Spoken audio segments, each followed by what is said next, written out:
Welcome to the Creative Revival Podcast. I'm your host, Kate Kozar, a passionate photographer, devoted wife, and mother to two very energetic boys. 7 years ago, I blindly transitioned from a corporate job to pursue my photography dream, specializing in capturing love stories in the wedding industry, and I've never looked back. Join me on a journey as we explore the depths of mental health, relationships, parenthood, and business, while unraveling the intricacies of entrepreneurship in the creative industry. Through candid conversations and genuine connections, we'll explore the why and the how behind people's lives and create a safe haven for introspection and growth. From small town beginnings to global adventures, let's embark on this transformative exploration together. Welcome to a space where stories are heard and hearts are understood. Hey guys, if you're watching on YouTube, I am just popping up pretty much in the same outfit, but I have cleaned up. I am post-interview and I am just spent a lot of my day editing and listening back to this episode, and there are quite a few subjects that come up that I just wanted to give a little heads up about, a little trigger warning. We definitely have conversation about sexual assault and physical abuse and emotional trauma and mental health and the LGBTQ community and all of these things, which are so important and I think great conversations to be having. But with that being said, I do know that people are in all different seasons of their healing.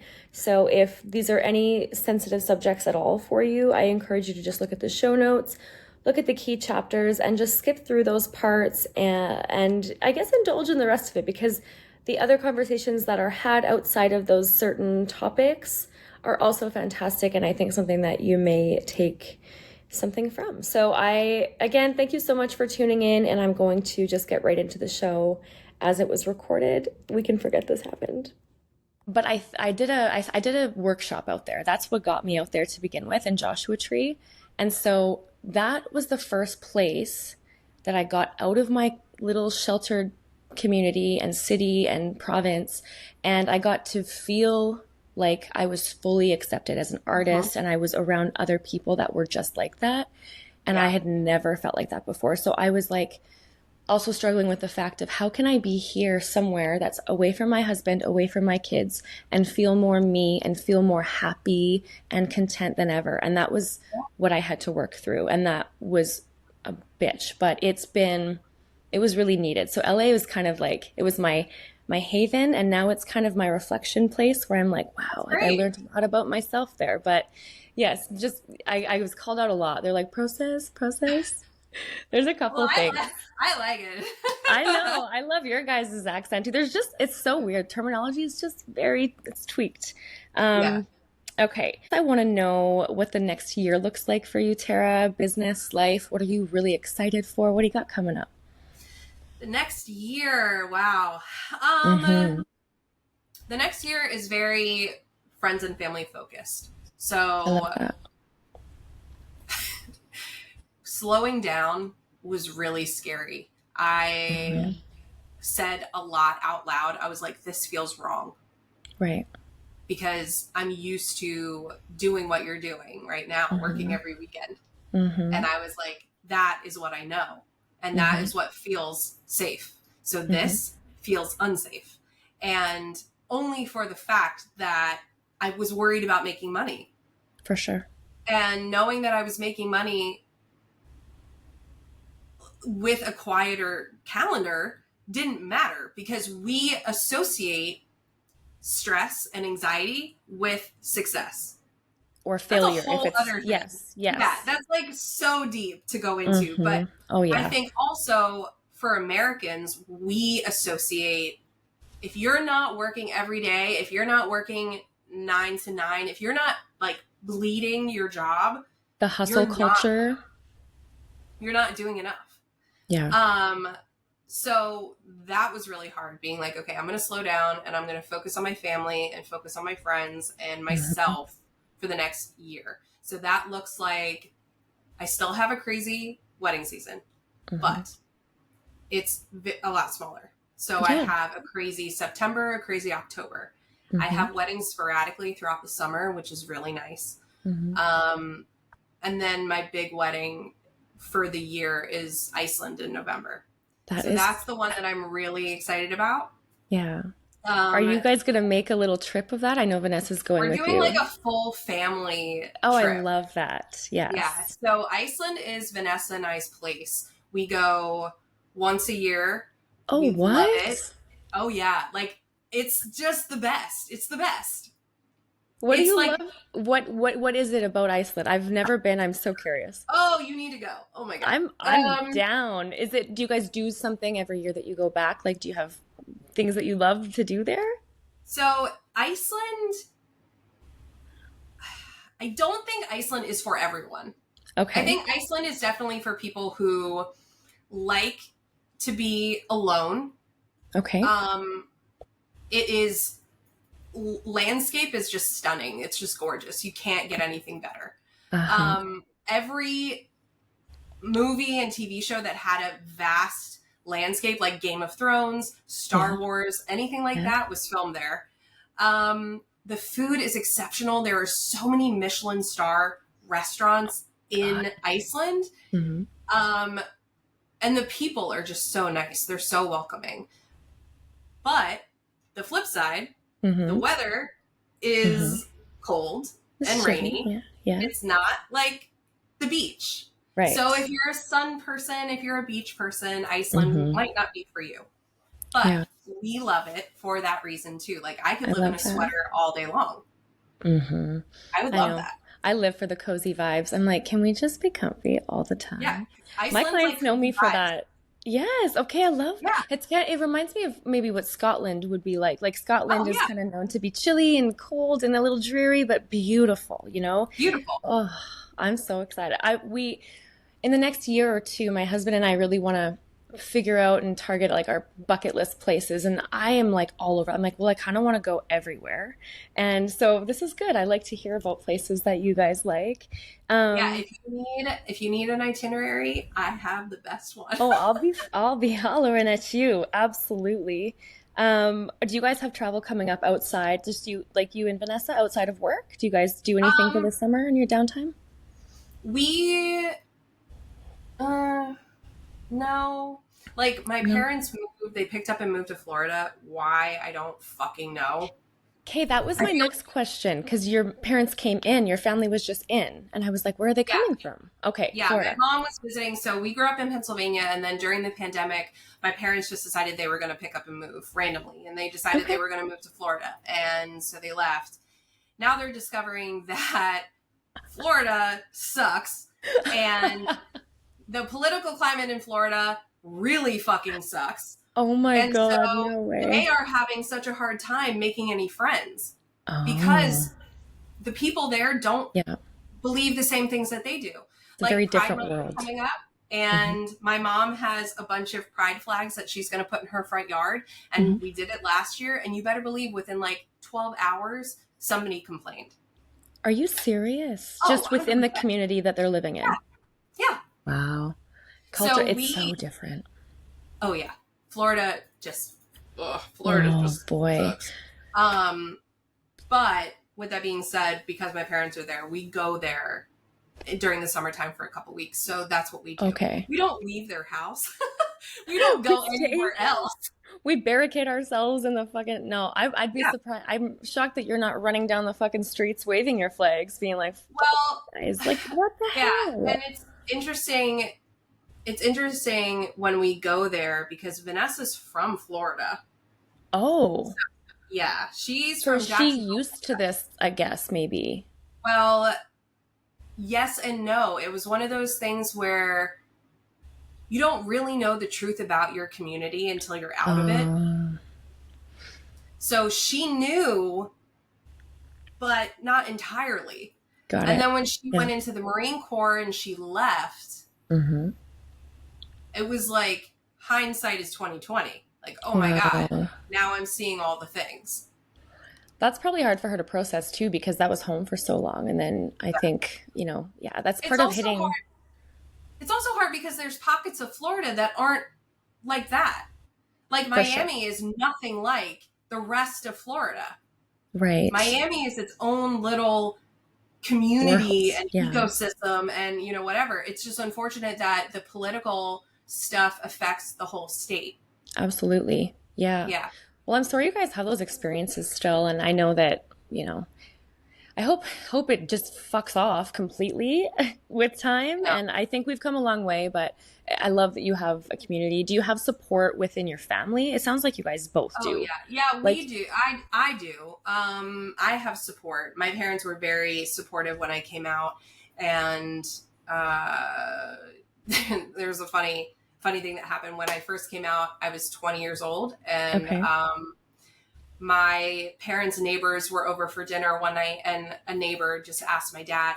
He said, you know, so what do you think about this? Like, what do you think about Tara being gay? And my dad just said, well, you know, the girls she's bringing over are so much better than any of the guys she ever brought over. So this is a win. Love this. I love your dad. Yeah, my Oh my dad is the God. best. Shout Yeah, out so to that was Tara's my dad. experience. Vanessa does not have a supportive parents. She Mm-hmm, mm-hmm. was disowned by her mother. And so her grandparents were the ones who really stepped in and took over at that time. And we're very grateful for them. So I've never met her parents at all. Oh, wow. Okay. But Yeah. you have a pretty close relationship with her grandparents then? Yeah. That's been the active family. Does she have Hmm. siblings? Is she a solo? She does, who Okay. she also can't have relationships with because Wow. of parents. So Okay. it's been really difficult for her. Hmm. She navigates it a lot better than I think I would.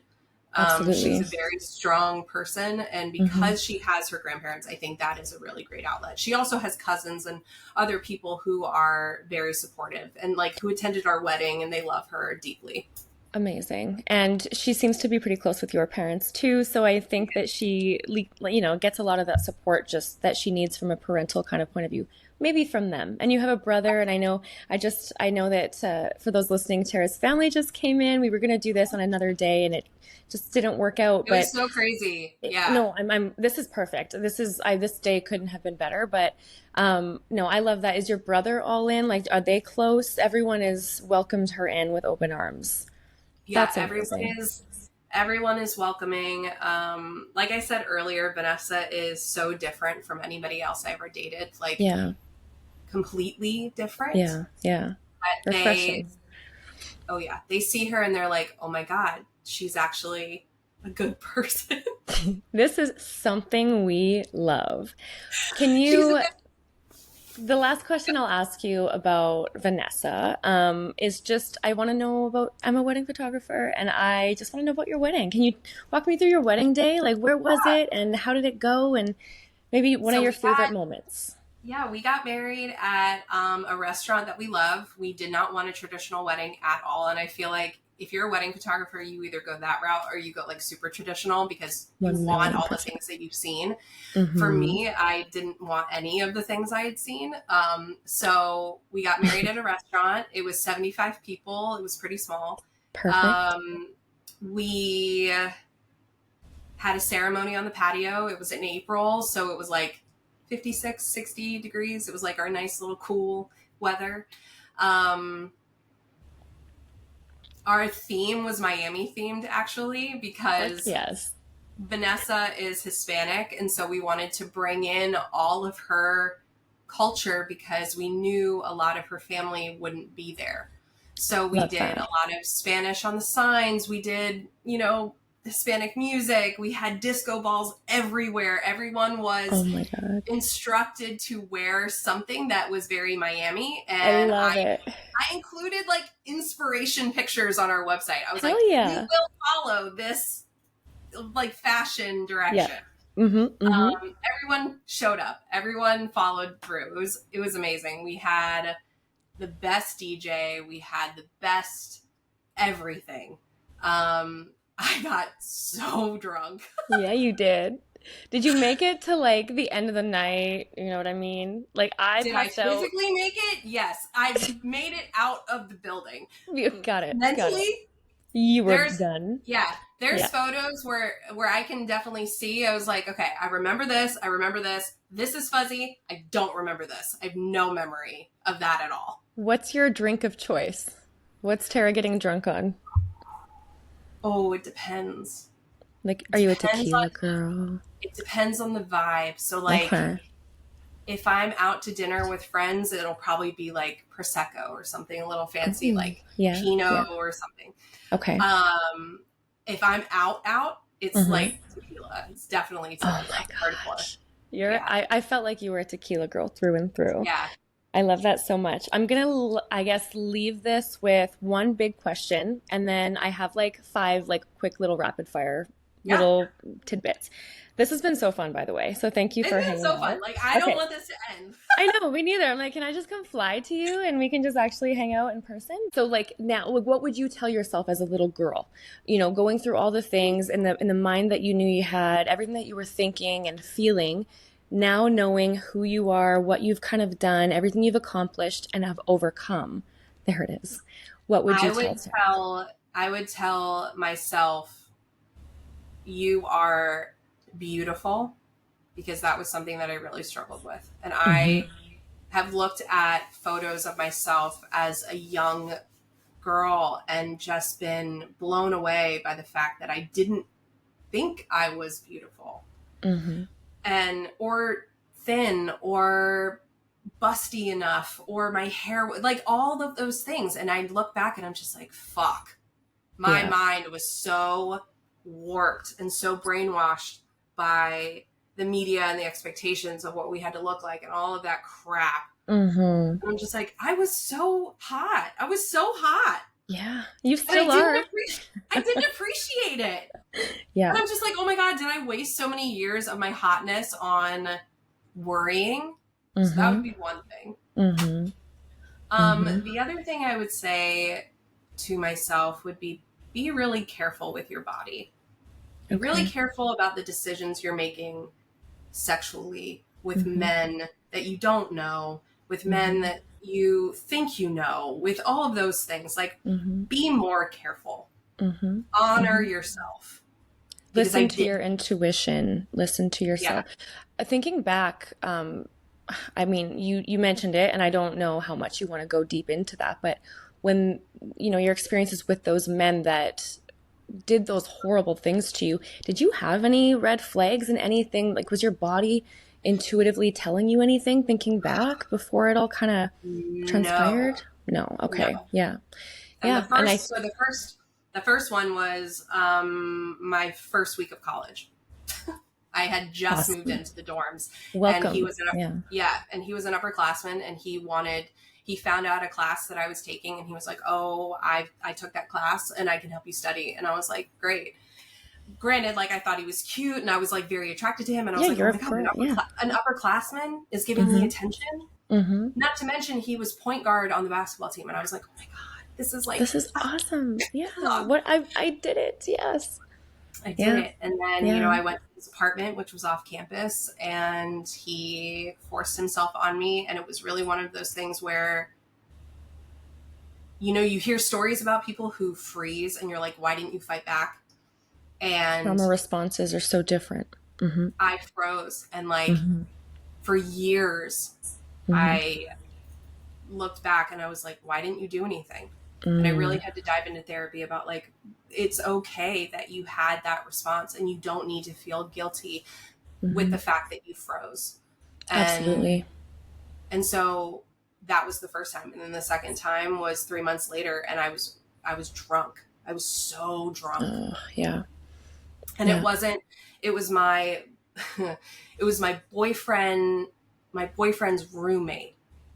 And my Oh, boyfriend was there and he oh my participated. goodness. And so that at that time I did fight back. Right. Mm-hmm. And but I was told by them at the time, because I was so intoxicated, that it was something I wanted, and they were really Right. trying to tell me that story. The gaslighting kind of kicked in. Oh, Mm-hmm. 100%. Yeah. Yeah. So then Wow. after the fact, it was a lot of like shame. So much shame that I didn't Yeah. need to put on myself, because it wasn't about me, it was them. And that's a really hard thing to come to terms with. Is it ever? Because we all assume that rape is going to happen in a dark alley by somebody we Mm-hmm. don't know who just Mm-hmm. attacks us. Mm-hmm. It's never Mm-hmm. going to be somebody that we know, let alone someone we're in a relationship with. Yeah. So Yeah. that's hard to process after the fact. Mm-hmm. And that's something that I would tell myself too, as an adult. I would look back and tell the younger version of myself, like, none of those things are going to be your fault. Yeah. Yeah. Yeah. That's deep. I mean, it's so real though. And I think, I mean, really quick, Also not an uncommon story, which no, is and something that's, that I realized when I was telling, I've been mm-hmm. very open about being raped on Instagram, and I've Mm-hmm. talked about it on my platform. Mm-hmm. And my mom would ask me, she would be like, "Why do you do that? Why do you talk about it?" And I was like, you know why? Because Yeah. so many women and men and non-binary people have contacted me saying, "Thank you for sharing this, because this also Absolutely. happened to me." Mm-hmm.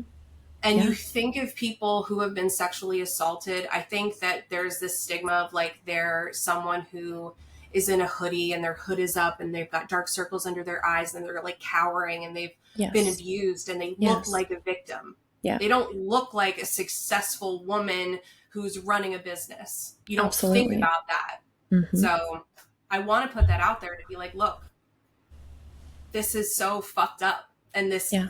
didn't have to happen to you. And I'm so sorry that it did. Well, I thank you for sharing all of that. By the way, I know that's obviously you speak about it a lot, but you're like, fuck yeah, I'll do that any day.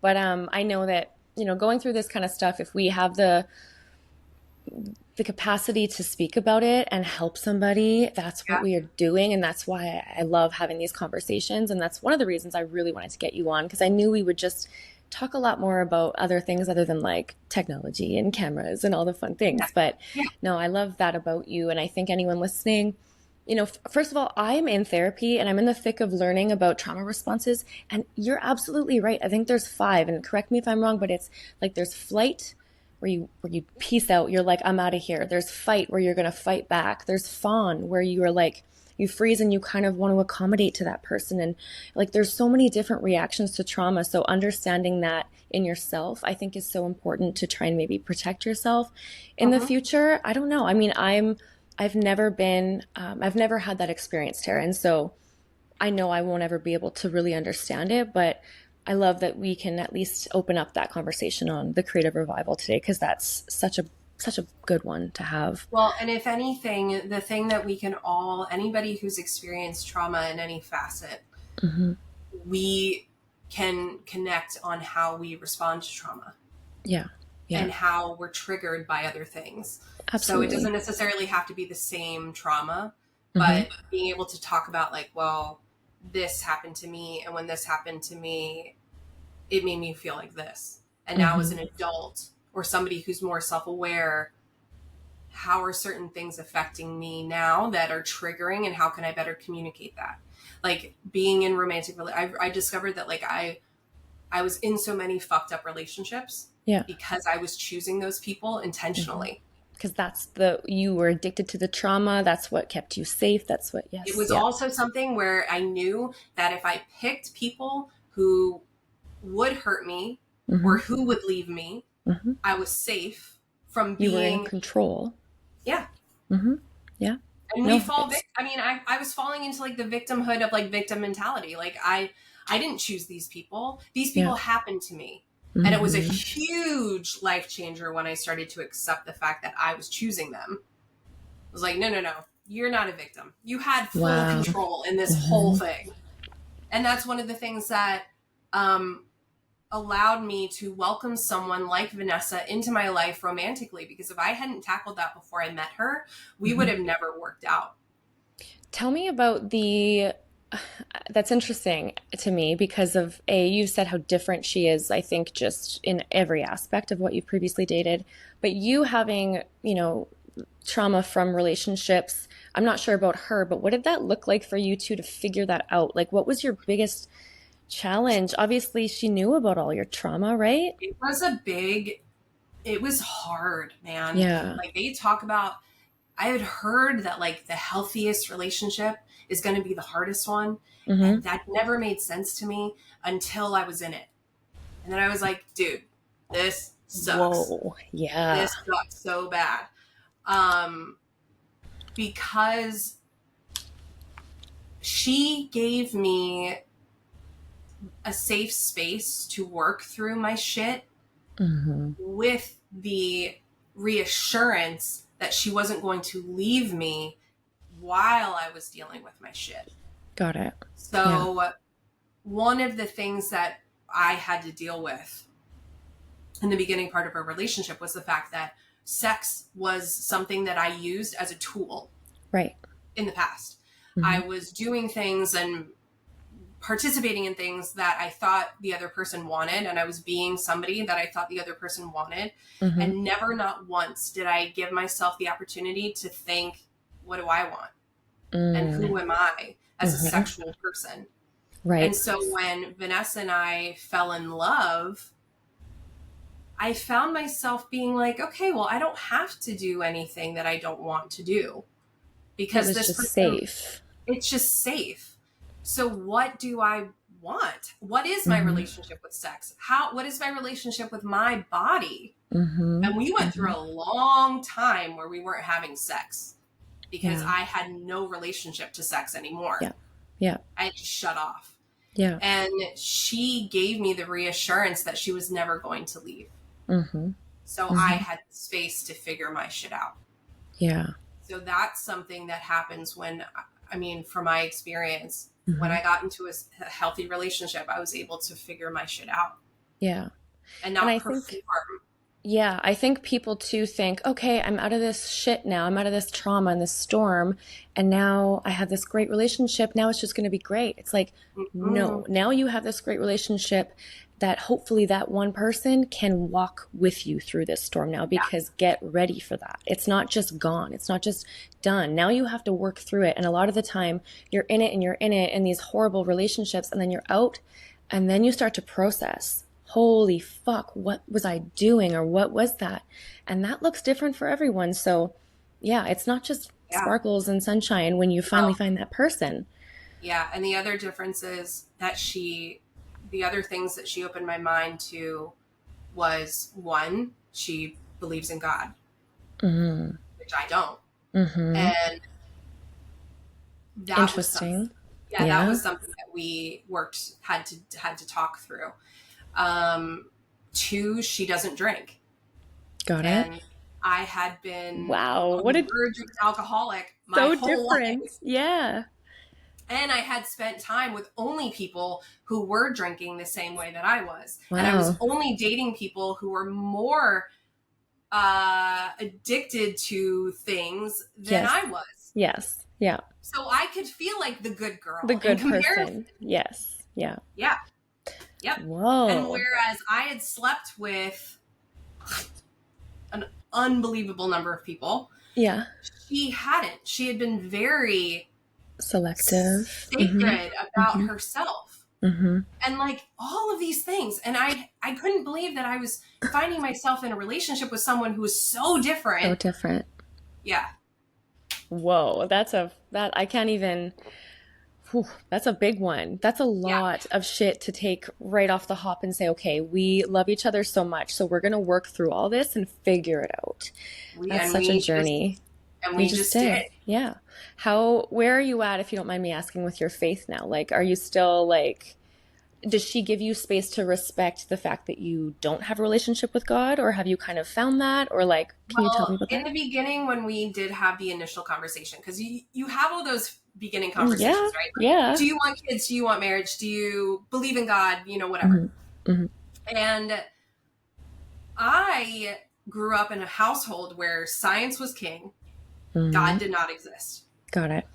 And not so much that God just didn't exist. Anybody who believed in God was delusional. Oh.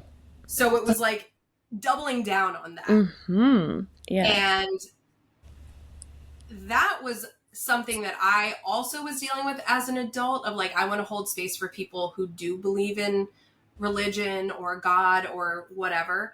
I didn't ever believe that people were delusional. So that Right. was something that I was processing on my own. Mm-hmm. But I had never dated someone who Yeah. had faith. Yeah. And meeting Vanessa was a process because she was somebody who prayed, and she wasn't necessarily someone who believed in organized religion, but she was Right. definitely somebody who believes in God and Mm-hmm. believes that there's something after death, and praying, and she has a relationship with God. Yes. Yeah. And so for me, it was more like, okay, well, how do you feel about me? It Yeah. wasn't so much like, how do I feel about you? It was like, do you want to be What's with your somebody who opinion? Yeah, doesn't believe in God? for And sure. so she said, she was like, I want to be with somebody who believes in something. Mm-hmm. It doesn't have to be what I believe in, but what do Mm-hmm. you believe in? Yeah. And so I sat there and I thought about it for a while, and I was like, well, I believe in the universe. I Mm-hmm. believe in nature. I believe that Mm-hmm. there could be something after death. I don't Mm-hmm. necessarily know what, Mm-hmm. but I started vocalizing all of these things that I do believe in. And she was like, that's enough for me. Yeah. I love And that. we'll give each other space to just believe and practice and, you know, communicate with a higher power in the way that we want to, and we won't step on each other's toes. I love that so And much. Yeah. and Yeah. that's just how we live. So Yeah. last year I decided, I was like, I want to dabble in paganism, and I think that maybe I'm a witch, and like all of I these love things. it. And Vanessa was like, cool, As long I as it's support something, you. thumbs up, babe. Yeah. Yeah, she was like, I support you. She was like, just don't have me dance naked under the full moon, because that might be crossing a line for me. And I was like, no Yeah. problem. Yeah. You're like, we got it. I'm ready. Let's go. I'm a witch this month, bitch. Let's Yeah. go.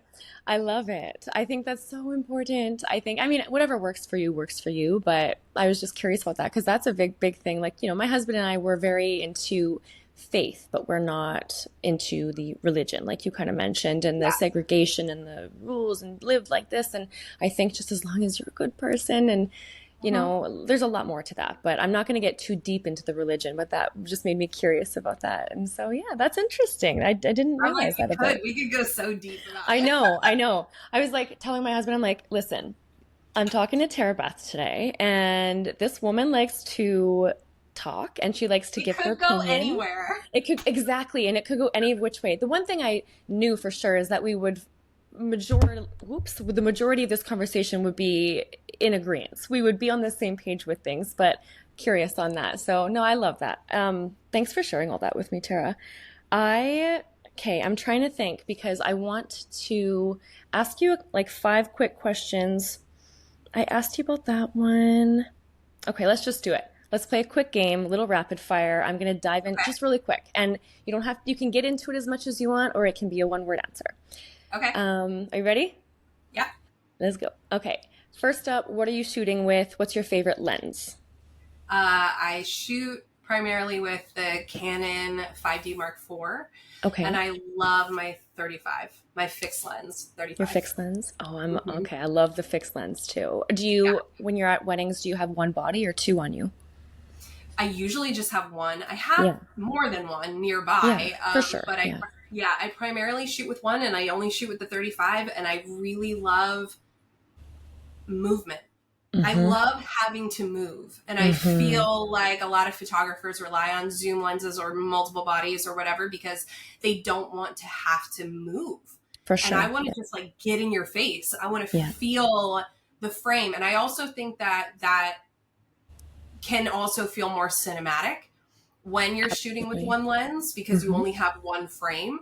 And I love shooting at 1.8, and I feel like that just adds so much romance to it too. Absolutely. You like that bokeh. I shoot with Sony now, and only just because I make like animations through still frame, and I can get like 24 still frame shots versus whatever I'm sure there's a comparable device like camera that Canon actually creates, but I'm just stuck in my Sony now. But the colors are actually different, like color grading. I don't know. And same with Nikon. Like everything is different. And I started with Canon. Like it was the first camera I had. I'm also not a tech person. Like I'm not a techie person. Yeah. Yeah. Like the I was coolest so camera I ever got was my Fujifilm X100V, love. and I was so into it. And I was Yeah. like, oh my God, this is my entrance into Yeah. tech world. No, it wasn't. No, it's I fun to, got one and then I was out. yeah, it's fun to play and then realize, okay, this isn't my thing, or this is, whatever it is. Yeah, whatever. Um, I love that. What is your favorite movie of all time? Oh my God. I fucking hate Oh, this question. I don't know why I'm asking it because I'm like, I have so many movies. But like, if you and Vanessa are snuggling up on the couch, it's movie night in, and you're like, I want a good flick. Like, what's your fave? What do you well, guys watch? first of all, anything that I'm watching with Vanessa is probably not something that I'm watching by myself. Because Very different. Yes. I love period pieces. I love super drippy romance, like gross movies. I also Hmm. love really heavy art films like Yeah. ICF, like really deep art Yeah. films. Yeah. She's not that. She wants like Does she want to she can get learn? into it. Is she Yeah. what? Does she want to learn like history and She loves a history. We love documentaries. We can go okay. deep in documentaries Okay. together. My favorite movie, I would say something that really just like, if I want to feel nostalgic, if I want to feel calm, if I just want Hmm. something that makes me feel at home, I'll watch Moulin Rouge. That's Oh my my like gosh. go-to. Yeah, that was my That's favorite movie in high school. yeah.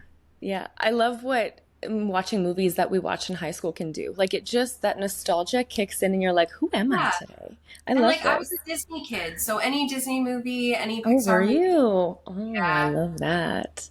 yeah. So, okay, so you're like the more intricate kind of in-depth movies. What about music? What's your music style? What's Oh, your She's, by the way, well, for those not watching, Tara's like, oh yeah, she's putting her lip chap on and bobbing her yeah. head. She's like, oh, I'm let me like dive so in. Yeah, I music. know. Me and music, we have a very intimate relationship. Me and music, Me um, too. because I was a theater kid in high Hmm. school. I was in all the Broadway shows. I like wanted to be on Broadway. That was like my dream. I really wanted to do that. So singing has always been an outlet for me. Oh my, Um, I love music. I love music so much. what do you Um, sing, Tara? What do you sing? oh, show tunes and Yeah. like Okay. I love country music because my dad is from Tennessee. Okay. Um, I love folk music the most. Anything Yeah. that tells a story, I'm really into. So folk music is definitely big, like Mumford and Sons, Judah and the Oh, Lion. yes. Do you like The new Noah Kahan? yes, yes, Oh, I'm obsessed love, with that man. I'm like, can yeah. you? Oh, it's dreamy. It just takes it transports you to a different world, and I absolutely love it. Um, okay, so I in the industry, you're one of my mentors. I look up to you. I adore you and everything you That's so do. nice. Who do you like? Who are you kind of looking up to? Who are you finding inspiration from? And yeah, looking From for the mentorship wedding from. world. Yeah, I think it just maybe not necessarily specifically a wedding photographer, but in the creative business world, when you are maybe looking for a little more growth in your business or inspiration or whatever, Hmm. do you have someone that you go to or look I at? mean, India Earl is just Oh, she everything. is, I can't even have a conversation about that woman. I asked her I to be on, and you know what? Within 14 minutes, she responds with a voice memo. And I'm like, you're an incredible human being. But yeah, she's kind of she's going through this journey right now and yeah. honoring her space. Like she honestly said to me, I would love to do that. But right now, I'm focusing my energy on this. And I respect that so much. And So, that's the transition I yeah. think that I am in. And so following her, I think what I'm finding inspiration in and like mentorship in is not from a photography perspective. Okay, interesting. I am finding inspiration from artists who are capturing their own lives. Yes. Um, and that is leading to better work in the wedding industry, I think. No, totally. Yeah. Like Nikki Reed, I love following her. I Yeah. love what she's doing Yeah. with her photography and her life and like just living on a farm and just Yeah. capturing, whatever. Yeah. I also love Hillary Burton. I follow her and her life. Incredible, right? Yeah, the fact that I'm actually finding all of this inspiration from people who left their like should have been life. Yeah. And they decided to do something else.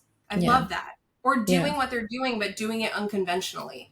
Yeah. Like, Absolutely. you can still be a wedding photographer, but you don't have to do big weddings. You can do small weddings. You can do elopements. You can do whatever the fuck you want to do.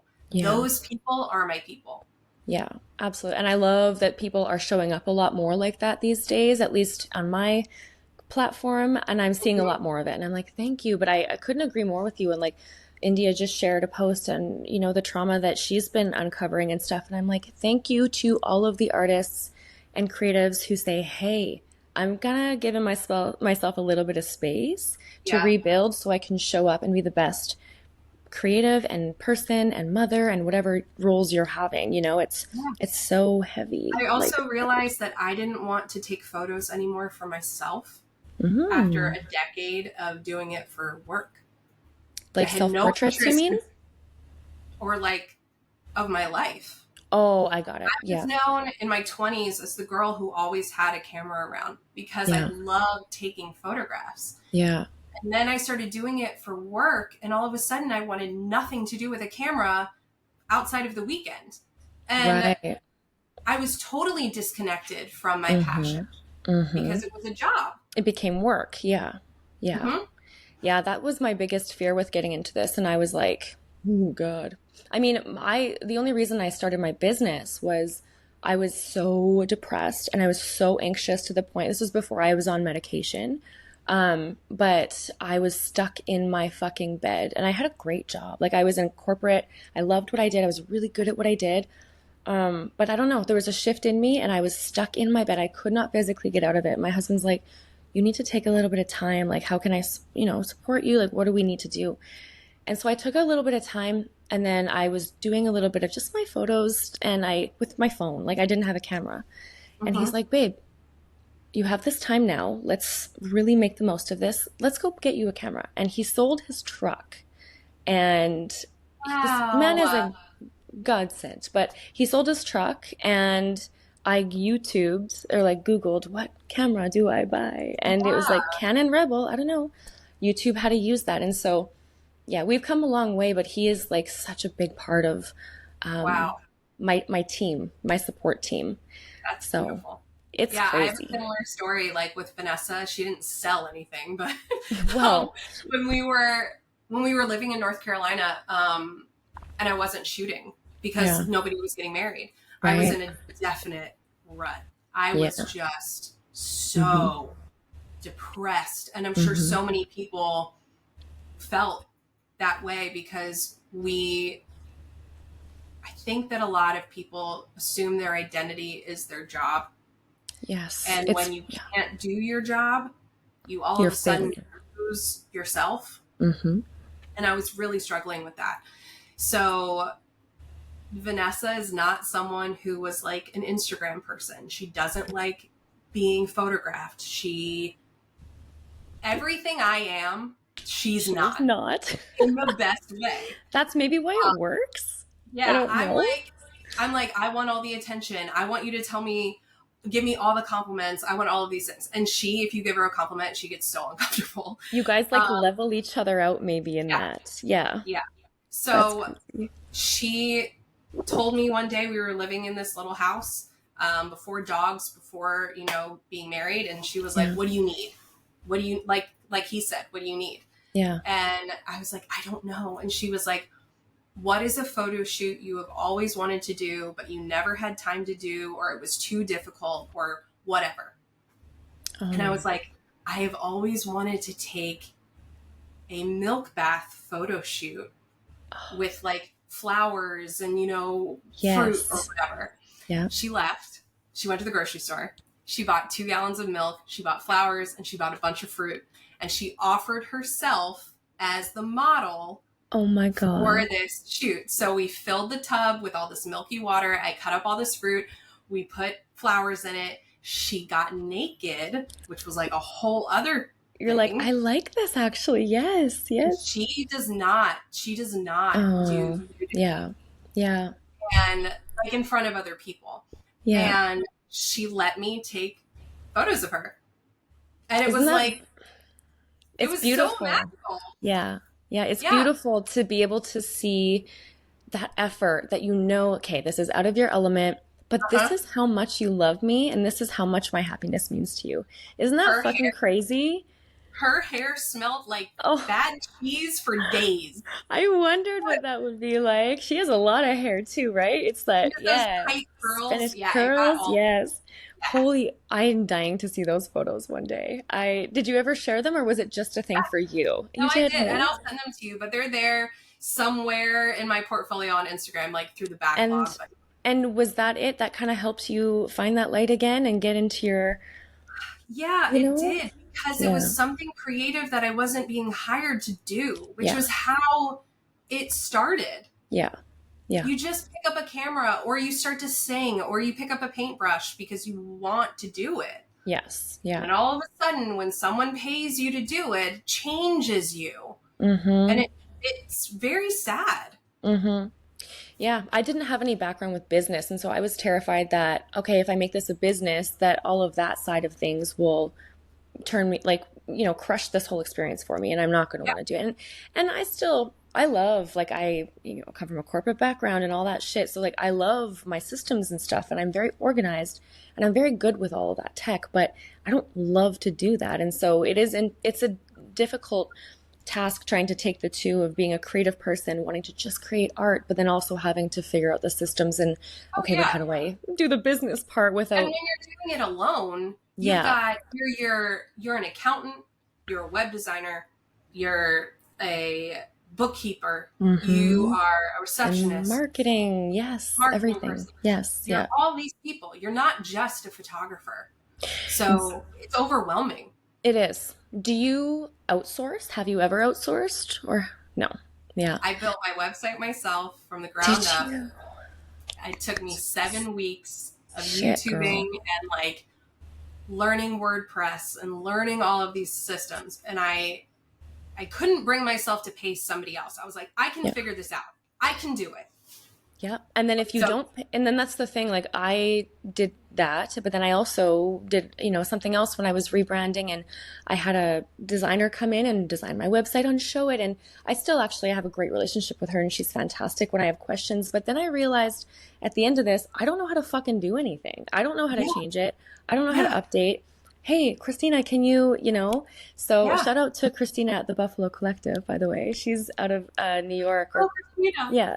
Yeah, she's so talented and I loved, again, I was drawn to her cuz she humanized herself, but Mhm. and I found that connection. But yeah, back to the design thing. It's when you can give yourself the time to teach yourself this shit, like it's not easy, but then you know how to, you know what you're doing moving forward. Even just editing.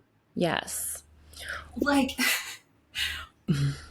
when people are like, oh, wow, you only work 1 day out of the week. I'm like, you're fucking What wrong. world are you living in? Yeah. Yeah. Yeah. Editing a wedding um, was so much easier when I lived alone and I was single and I didn't have any other responsibilities. Yes. I remember being able to sit on my couch and Hmm. binge watch seasons of like Yeah. Grey's Anatomy or Oh, something else and be able yes. to edit for 8 hours straight. Yep. And like thinking my productivity was slaying. I was like, I am killing this. Yeah. Not knowing that I was killing my own sanity Yeah. and not really functioning as a human. I was Hmm. functioning as a robot business Yeah. person. Yeah. Now that I have a wife and 2 dogs and a house that I have to take care of and a car that I have to take care of, and I'm an avid gardener now, and like I have all these other passions and like side hobbies that I really like, figuring out how to edit is very hard. It is. That's what I'm struggling with right now. So like I've discovered that, okay, if I sit down, also editing during the daytime is almost impossible. Impossible. Hmm. I can't do it. I Do have you to edit need at night. do you need a dark like people think I'm crazy because like I can't sit in my living room. I have to close. I need darkness. Is that the same for Yeah, you? Yeah. yeah. And it's this feeling of like during the day, I could be doing other things. Yeah. Mm-hmm. And like, I know editing is a part of my job, but it's like, I could go to the grocery store. I could take the dogs out. I could do whatever. I could do so many things. So when it gets to be nighttime, all of a sudden I'm like, okay, this is my editing time. Right. And that was a conversation I had to have with Vanessa.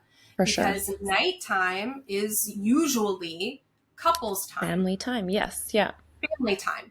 So I will preface during the afternoon, I'll be like, I really need to edit tonight. Is that okay with you? Mm-hmm. And the independent person hates the fact that I have to ask that question. Yeah. I cringe within myself being like, oh, you need to compromise with your partner. When I just want to be like, no, this is what I have to do and I'm going to fucking do it and you're going to deal. But that's a shitty partner. I think to just interrupt you on that and interject, it's like, I challenge you because I get that. And I sit with that guilt and that like, I hate this too, but I challenge you. My therapist told me this and it changed my game. I challenge you to every time you're like, hey, Vanessa, I hate that I'm fucking asking this, but whatever, you're going to ask her. I challenge you instead of saying, oh, I hate that I'm having to do this, say, I am so proud of myself for respecting my partners. Oh, yeah. Okay. Yeah. Do you fucking hate that, Tara? But for me, it changed it. I'm like, okay, listen, I do hate this, but because I need validation for myself. Like, I'm a selfish person in that. You know what it is? I need the fucking gold star. Yes. But that's what I mean. If I'm going to ask you this thing that's probably so small. Yeah. I want the gold star. Like, good job. Yeah. Well, there you give yourself a gold star. You compromised. Good for you. I know. Yeah. I'm the same way. It's ridiculous. And if there's no recognition or like vocal recognition, I'm like, did you notice the other day that I took this approach? And then he's like, yeah. I'm like, but there again, words of affirmation is a big love language for me too. But no, it's so crazy. It's weird how we are like that. But I totally pivoted away from these quick little rapid fire questions. This is what happens when we have good conversation. I love it. It's totally fine. Are you a podcast listener? That's I guess my first question. Yes. Are you a reader? Yes to both, minimally. Okay. So there's no podcast you're listening to like right now. There was. I finished it. Okay. So I have severe ADHD and like highly medicated. So reading is really difficult. Yeah, I can't.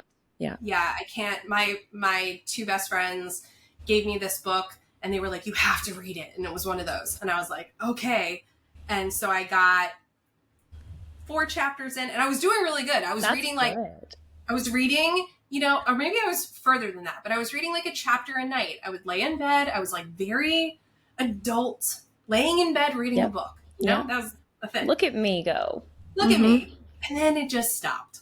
And I was like, it's just not. I do listen to books on tape. So I like the audiobook. And then podcasts are great when I'm in the car. Yeah. And because we drive all the time for weddings and for work. I've found myself doing a lot of that. But I was really into, oh my God, I can't remember her name now. Let me look it up because I want to give her. Yeah, look it up. I'm so curious. I'm the same way with reading though. Like if I'm reading a book and I could read pages and pages and then I flip the page, I'm like, I have no fucking idea what I just read. Like I can't. So I need I love podcasts. That's why I ask. I'm always asking because I'm kind of like, I want something new and different to listen to than what I have been. But if you can't find it, that's fine. You can just text me. No, I found it. Oh, you did? Okay. So there's a journalist. Her name is India Rakisson. She works for BBC. Oh, okay. And so I've listened to 2 of her podcasts that are fantastic. The first one I listened to is called Witch. Okay. Obviously, because telling. So into it. Fitting. And she did an entire research project, basically podcast about modern witches, historical witches, the word witch, all of those things. And I became obsessed with her as a journalist. I thought she did a fantastic job. Yeah. Then the other one that I listened to that she did was called 28-ish Days Later. Oh, I love that And title. it is about your menstrual cycle. Oh. And it was a deep dive into what happens in your body. She talked to so many different doctors. She broke down the menstrual cycle into seasons so you could like better understand what's happening with your body. So like, Oh, wow. when you're on your period, you're in winter. And then when you're off your period and you start to feel like an upswing, you're going into summer. And it was so fascinating. I was obsessed. Wow. Yeah. Yeah. I love It that was kind very of stuff. It just challenges your perspective a little bit and like introspectively like makes you explore. I Yeah. do have a question that just came up that I meant to ask earlier. I'm just gonna cough just one sec. I'm like, I die. My two kids they're 3 and 4 and like they're in full-time daycare. They Oh my come God. home with a new Prime sickness illness. and I get it and it's like a lingering thing. It's fucking horrible. Ugh. But you'd mentioned, in college you were attracted to men. When have you always been open? Like, are you open to just women? Are you open to men and women? What was that journey like for you? So the journey was this. Let me tell you. So here's my journey. So, when I was about 5 or 6, Okay. I was at a friend's house and we were playing like Little Mermaid or one of those as you do. And my friend is a girl and we were playing like Prince Princess thing. And so we were kissing and Okay. her mother Mm-hmm. discovered us, sat us down and told us very vividly that that was wrong. We should not be doing that. And basically that was it. Like there was no like religion, like you're going to hell or anything like that. It was just like, this is wrong. Yeah. So as a 5-year-old, I planted that in my brain and like the switch went off. Whatever switch was flipped, it was off. Mm. And then hit puberty around 10, which was really hard because it's very young. And so I started, crazy. yeah, 10? I got my period Wow. at 10. I was in the 4th grade. And that was Shit. really hard. Mm-hmm. Yeah. But I started using my body to get attention at an early age. And I was only doing it with boys and then later teenage boys and then men. Right. Because that's what you were told was right, right? That's what I was told was right. And I always had crushes on my friends, thinking that that was just something all girls had. I love her. Like you just, you admired your friend. You thought she was pretty. Yeah.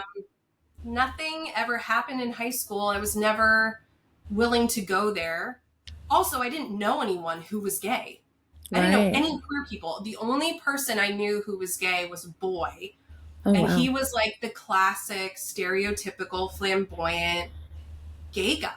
Yeah. So I had no one to relate to. You're like, that's gay and I'm not that. So that's all it is. Yeah. Yeah. So then it wasn't until I was 19 or 20 and I got really drunk at a party and I started kissing a friend of mine because the guys at the party were amping it up. Like douchey dudes usually do. Yeah. We like lesbians. Like, shut the fuck up. Yeah. The only difference was whatever switch went off when I was 5 went back on again when I was now 20 years old. And I was like, oh, this is different. And you didn't have anyone telling you that's not right. Well, there was, but yeah. Right. So I had this experience with this girl. She did not feel the same way. Oh, and so I just kind of like I paid attention to what I was feeling, but I didn't really pay attention to it.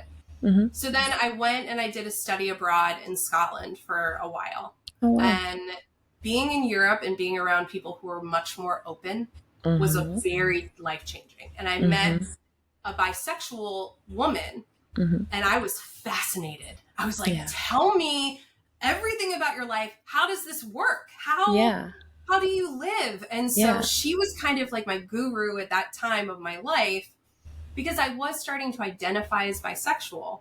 Okay. And that I found is the general progression for Mm-hmm. people. They feel like Mm-hmm. they have to identify as bisexual first.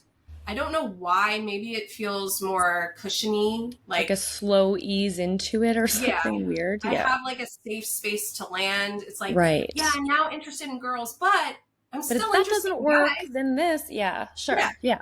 Yep. So, flash forward, I went to art school and I met my first girlfriend, Lindsay, who is a full on lesbian. And I just was like, I'm in. I'm all in. Yeah. I'm Yeah. totally in. Mm-hmm. And it was like someone had opened the door for me all the way. It was Okay. like someone came in and just kicked the door open and was like, here you go. Just You're in. walk You're right through here. it. Yeah. Yeah. Yeah. And I never like looked back. I never went back. You're I had still in that no, room. Yeah. yeah. Um, and what I think is fascinating when I think about my sexual history is that I had slept with a lot of men before that time. And when I think about it, it was never satisfactory. It was never a connection. It was never emotional. It was just Performance. transactional, Yeah. Yeah. performative. Yeah. And I know now that I was searching for something. Yeah. And then the first time I slept with a woman, I was like, yo, here it is.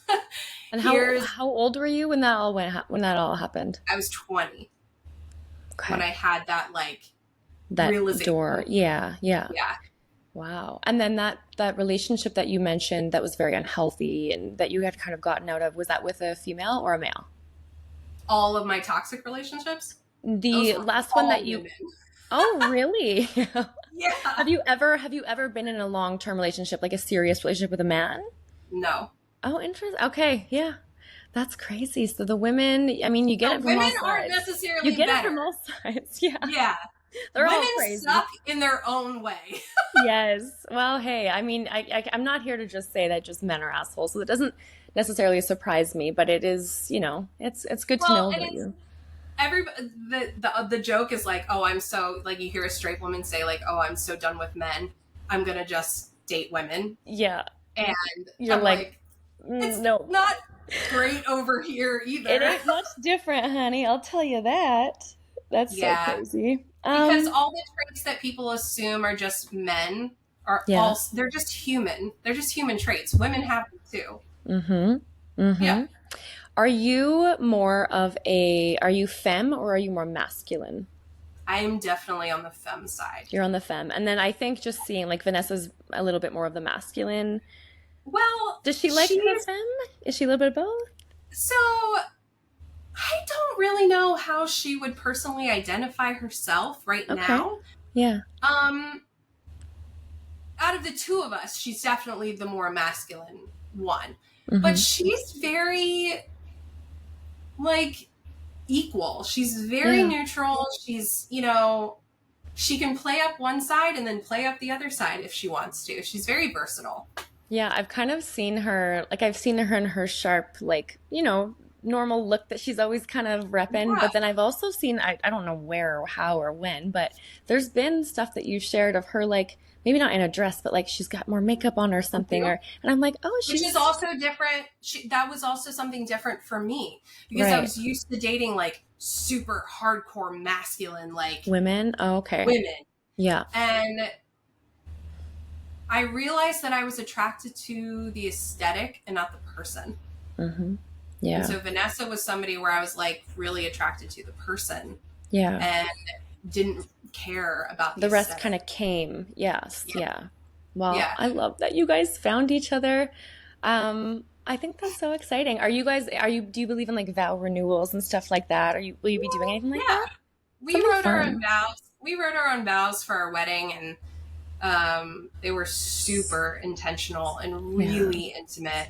And I could definitely see us doing that again. Doing something fun. I know some people are like, oh no, like the vows were special for that one day. I'm like, listen, why are you avoiding getting together, celebrating your love and refreshing what your promise? And like whatever. The recently-ish, so the past like maybe like 3 months ago, 4 months ago, we were going through a really hard time where we were fighting a lot. Yeah. And I am the first person to talk about that openly. I think that the portrayal of couples on social media is so nauseating, where everyone is perfect and nobody fights, and I think it's just not real. Yeah, and like side tangent, I wish that I had seen more authenticity in couples on TV and on social media when I was growing up, because then I would have had a better idea of what it means to be in a relationship. Yes. And how much you have to talk through things. Yes. Because that is not portrayed in society. You think that it's going to be perfect, and if you hit a bump in the road and you have a fight, well, that means it's over. And that was my perception. Yeah. And so now when I talk about my relationship, if we're fighting, and I'm telling people. Like, I'm not holding it in. There's no benefit to anybody about that. Right. And like with our friends, if we have a date night plan with some of our friends and Vanessa and I are fighting, I'll call them and be like, hey guys, it's not a good night. Like, we're fighting. Yeah. Yeah. You're not going to fluff it up and be like, something came up. No, fuck that. No, there's not a no good night. Checking out. Yeah. It's not a good night. Goodbye. Yeah. And I respect people who also do that with us. Absolutely. Oh shit, I lost my train of thought. What were we talking about? That's okay. You were just telling, no, I'm so much like you. I can't believe that hasn't happened to me yet.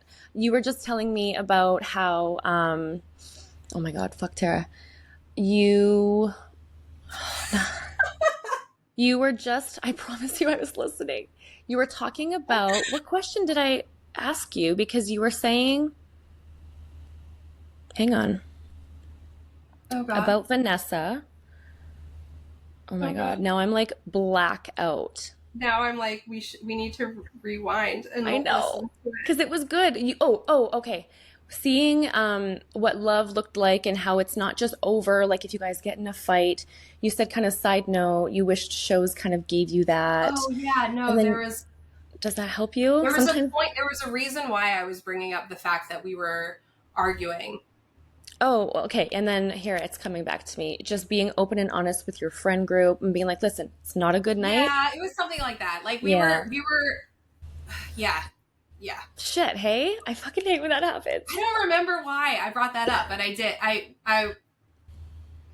If it comes back to you, just whip it out. That's totally fine. Just bring it up.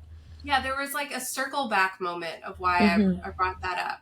We were arguing, and I don't remember what I was going to say after that. Yeah, that's okay. That's okay. You were arguing. I think summarize. I remember. Yay! There it is. There it is. Yes. Why does that happen? Okay, go. Oh go. My God, I hate that. And it just goes. It's gone. You brought up vow renewals and like people who don't want to do that. Okay, so my point was that this made me a believer in vow renewals. Okay, so 3 months ago we were really hardcore fighting, and we really were unhappy with each other, and like we were just being really mean to each other, and it was just not great, and we were kind of losing sight of everything. Yeah. So we went down to Florida to go visit my family, and my family wanted to see our wedding video. So we played it, and both Vanessa and I, listening to us tell our vows to each other, we both started crying. And it was like, okay, every little thing that we're fighting about that really doesn't fucking matter, but we're making it into this huge thing. This is why we did this. And these are the things we said to each other. So we've lost sight of this. And I definitely felt that. I felt like a punch to my chest of like, oh my God, you vowed so many things. Yeah. And you need to be reminded of those daily. Yes. Yeah. Yeah. Marriages. Got through it. Yeah, you did. And did you guys ever go into therapy with any of that? Or, I mean, I know it's pretty recent. Yeah, it was recent. So we are in the process of looking for a couples therapist, mostly because like we believe that therapy should be like an oil change and not like when your car breaks down. Yes. I was in therapy for a really long time on my own. So I think that everything that I've gained from my own personal therapy has really benefited us. Also, Vanessa's very open to the things that I have to say about therapy. She's not one of those Yeah, people who's like, don't therapize me. absolutely. Yeah. She's like, tell me all of your insights and stuff. So we've had a good communication about that. And it sounds like it. And I think that's so important, like the communication. And then also, it sounds like you guys both just have a very mutual respect for each other, and where you're like, listen, this is me, this is you, this is what I need. And like, I think that that will go a long way. But isn't that powerful, being able to just watch your wedding video and just to be able to be taken back there for a minute and be like, Yeah. look, this is so much bigger than everything. And I didn't really care much about videographers. Yeah. And now when people are like, do you think I should get a video? And I'm like, yeah. Hell yeah. I really think you should. Absolutely. Because we also have footage of her grandfather and my dad, who's older, at our wedding. And that stuff is priceless. Absolutely. That's why I absolutely love what we do. And I think, I mean, we're photographers, which is a different medium, but I mean, it's also essential into storytelling and to giving couples these heirlooms and these just generational tactile memories. And I think that's, I mean, I love that. That's the apparent part about you and I. We both love what we do, but I love that you have such a personal connection to everything that you do, everything that you give. And I think that comes from so much of just what you've been through and everything that you've kind of overcome. Like, you are a badass woman. And I feel like you're finally in that place where you're like giving yourself some space to recognize that. Do you ever zoom out and look back and be like, wow, I've come a long way? Give yourself that gold star. And yeah, I see. That's good. And it often comes up whenever I have conversations with my mom, because my mom and I had a really tumultuous relationship in high school. And now we have a really beautiful relationship where we're like besties. So we often will reflect back on like who I was, what I went through, and all of that. And she'll be like, I can't believe this is who you are now. And like, this is, and so having her able to reflect too is also very validating for myself, because it was like a big upswing, but it took a lot to get here. Yeah, no, I feel that. I'm just healing with my, with my mom right now, and I don't know your personal experiences and what you and your mom have gone through, but it's been a journey. I was raised by a single mom, and she was an addict, so growing up, like, I was 6 years old and sitting in NA and AA meetings. And, what's interesting is when we've been diving into therapy together, I brought that up, and she has no memory of that. Wow. She's like, I never brought you to this. I'm like, Mom, yes, you did. I remember sitting at the table. I remember who I was sitting beside. I remember all of this. And so I feel that with every part of my soul, with like, it is so. Every time you can have those conversations with her, it's powerful. It's like, oh, it's perspective of like, wow, you also weren't good then. And let's unpack this a little bit. And it's just an interesting, it's great actually for me to see her be able to kind of unpack that again too. Even though it's painful, it's important. When I turned 36 this year, I had a huge shift in how I saw my mom, because she was 36 when she had me, and I'm her first. So I was like, wow, I'm in the headspace. I am the same as she was when she had her first child. That's weird, right? And I'm like, one, I can't imagine having a kid right now. Yes. Two, it humanizes your parent, that they're just a person. Absolutely. And like, she didn't have her shit together. She and my dad weren't perfect together. Her job wasn't, like, all these things. And I've had compassion for her for a really long time, but this past year was the year where like my compassion went through the roof. Yeah. And, it just totally changed. Yeah. You were just a person trying to figure it out, just like everybody. Yeah. I have to say, I love your hair. Thank you. I made such a big mistake in cutting my hair off, and like, I Do you totally have regret thick it. hair? Like, do you have a lot of it? No, Okay. I have thin hair, but my hair was super long. And then I just went through one of those things where I was like, I need to change. And Yeah. that's always a mistake. Uh-huh. It like triggered like my fear of not being attractive anymore. Yeah. And to society, that's, the long hair and all the things Yeah. that they paint pictures of. Yeah. Yeah. And that it's like, I don't know. I'm so exhausted about caring Mm-hmm. about that. Mm-hmm. I'm so tired of it. With therapy, it was so much so generational that I Yeah. realized. Mm-hmm. Like picking apart things that my mom has said in my presence. How did your mom speak about herself when you were a little girl? Not Not good. good. And she Yeah. still does it. It's like, well, and like now I'm so vocal about it towards her. Where like when she was visiting, her her thing is, oh, nobody should be eating this, or oh, I shouldn't be eating this at all, or I need to lose 5 pounds or Got it. whatever. Yeah. And the last time she was here, I was like, you are in a an ex eating disorder household. Mm-hmm. Like you cannot say those things. No. And Good like, for you for saying stuff like that. It's hard with our parents. yeah, and like you don't understand how that stuff affected me when I was little, Mm-hmm. because I was looking at my mother, who was this like svelte, Mm-hmm. thin, beautiful person, Mm-hmm. and she's talking shit about herself. So then you think, okay, well, I then need to That's how, reassess yeah. myself. Mm-hmm. Yeah. Yeah. And it's so beautiful now with the Gen Z kids who are like more body positive, Mm-hmm. curvy is like Mm-hmm. good. Yeah.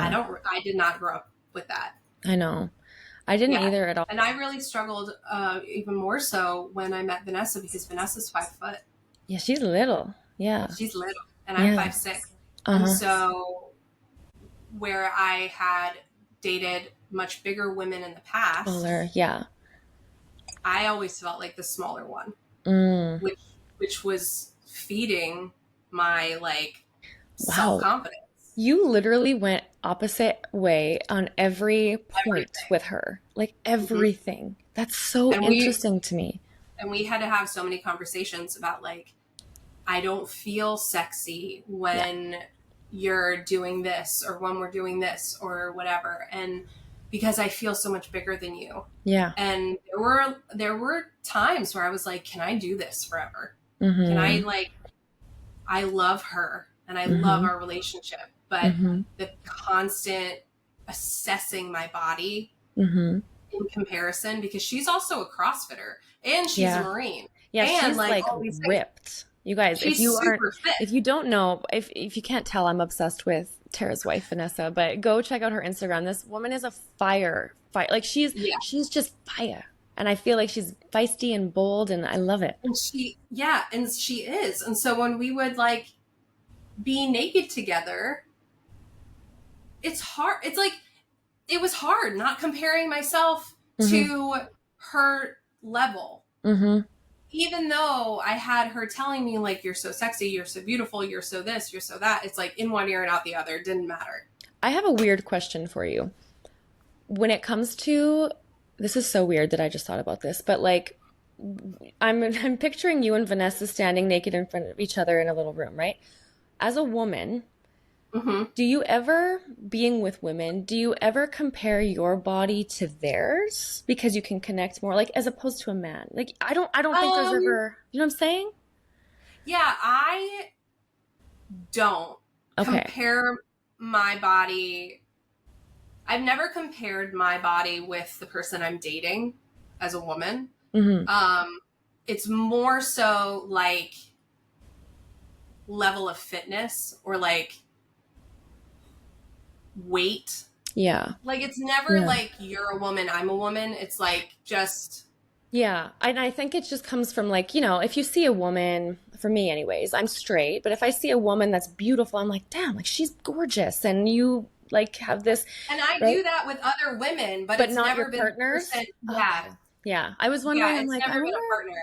Yeah. Well, that's good. And I think that just is like, that's because you have that relationship, obviously. But Yeah. yeah, It's just an just been outside like question. when we first met and I was like, oh, you have a six pack. I don't.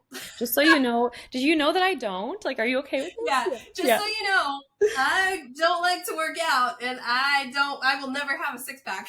Yeah. Did she date women like you before, or were you like a new idea, like a new thing for her? So before me, Vanessa had a 10-year relationship with her high school sweetheart, a A man? woman. A woman. Okay. Yeah. Yeah. And then after that relationship, she dated like one or two other people lightly before she met me. So she was very good at communication, Yeah. holding a relationship. Like she and She her can, ex, they were together she, for so long. yeah, she came from the healthier structured relationship Than perspective where me. you, yeah, where you came from that brokenness and yeah, you're Uh-huh. figuring it all out. Fuck, Yeah. that's So so I was crazy. definitely also not something that she was used to. And the Mhm. things that were difficult for me were also difficult for her because it wasn't anything she had experienced before either. Did you ever But feel like laying your shit on her was just an inconvenience or too much or too yeah. like, yeah, And I also had my therapist also told me at some point, she was like, you know, you don't have to share everything with Vanessa, right, everything you're feeling, because she's going to take on that burden for and sure. it's going to hurt her feelings. Like some of the Yeah. things she was like, they're going to hurt her and you don't need to share them with her. Mm-hmm. So Yeah. there were some things that like I didn't share Yeah. going through therapy just because Yeah. it was kind of unnecessary.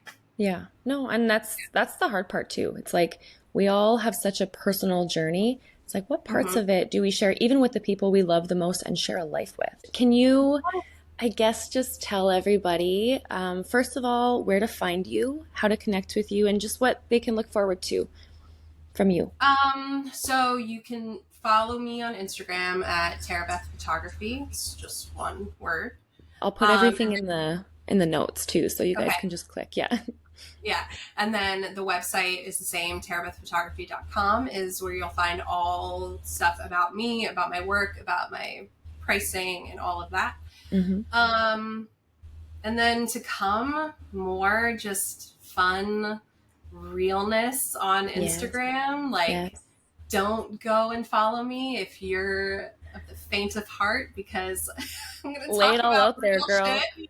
Who do we not want? So I have a list of those people, but Yeah. yes. Yeah. Yeah. Very open, very honest. I love And that. just more of my amazing clients, just more of my great work. I Yeah. love the people that I shoot. I love the people I work with. And then wedding in Iceland. Yeah, wedding in That's Iceland. Yeah, epic. That's epic. And that's in October? November. November. Okay, so later on. It'll be I'm cold. so excited. Are you gonna get like video and stuff too?